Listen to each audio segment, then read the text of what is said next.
Maybe you've heard the stories. A child in one local authority gets fast-tracked to a speech and language therapist, an EHCP, and a place in a special school, while another, just a few miles away, faces endless delays, denied assessments, and barely any support, and all because of where they live. Is it true? Is it really the case that access to support, services and resources for children with special educational needs depends on your postcode?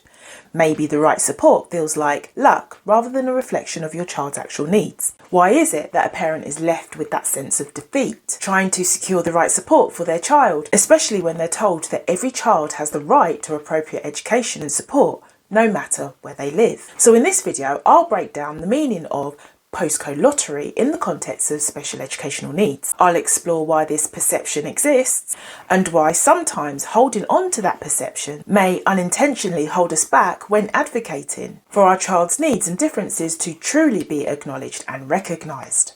My name is Brenda and I'm a parent mentor and a fellow parent. I support parents raising children with individual needs and differences to stay empowered whilst they navigate through procedural challenges. And I've advocated for my child's needs in more than a few different counties and boroughs. And I recognise the very different levels of quality of support depending on which local authority we fell under. And it left me wondering, where do these assumptions come from? So what creates the postcode lottery? The availability of specialist staff, therapists and school placements differs in priority between different councils and boroughs, as well as variability in how EHCPs are assessed and delivered.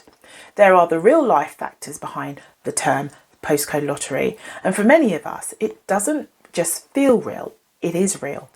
Some might say that it's just how it is, or it's always been that way, accepting it as the old age reality. But it becomes a much bigger problem when the expectation and the initial promise is that every child has a right to appropriate education regardless of where they live. And this is what creates the dilemma for us parents. It creates the dilemma of the emotional weight of decision making. As it's not just about choosing the right school, it often feels like a gamble. Because if your area is being perceived as having a bad reputation, bad attitude, long delays, denied assessments or poor support, it's hard not to feel trapped. You start asking, should I move house? Do I need to go private?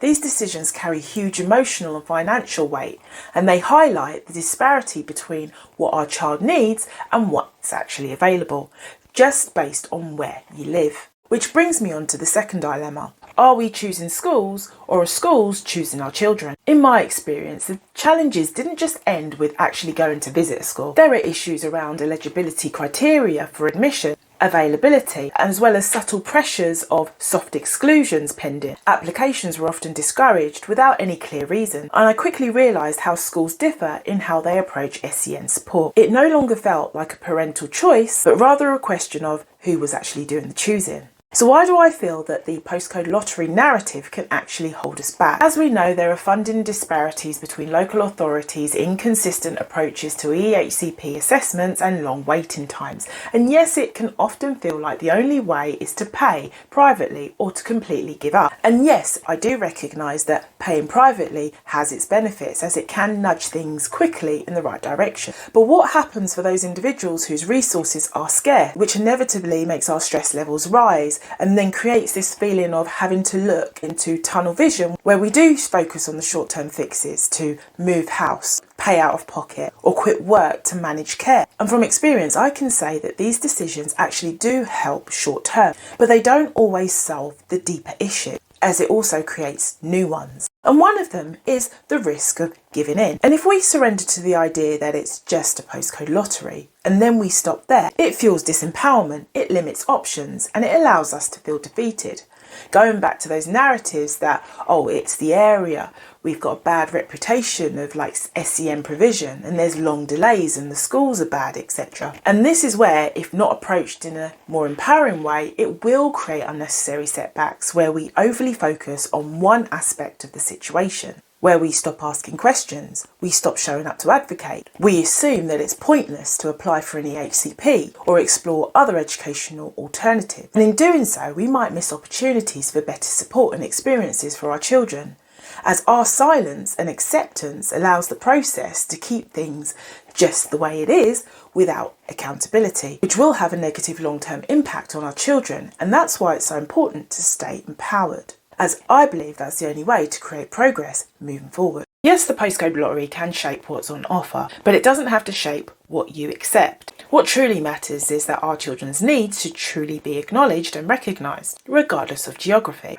Does moving actually help? Well, I did move, and yes, I did see improvements, but not everything got better. So can we say that relocating guaranteed the best results? Maybe it is a lottery. Either way, whether you move or whether you stay, what is clear is that confident, informed advocacy is essential, no matter where you are.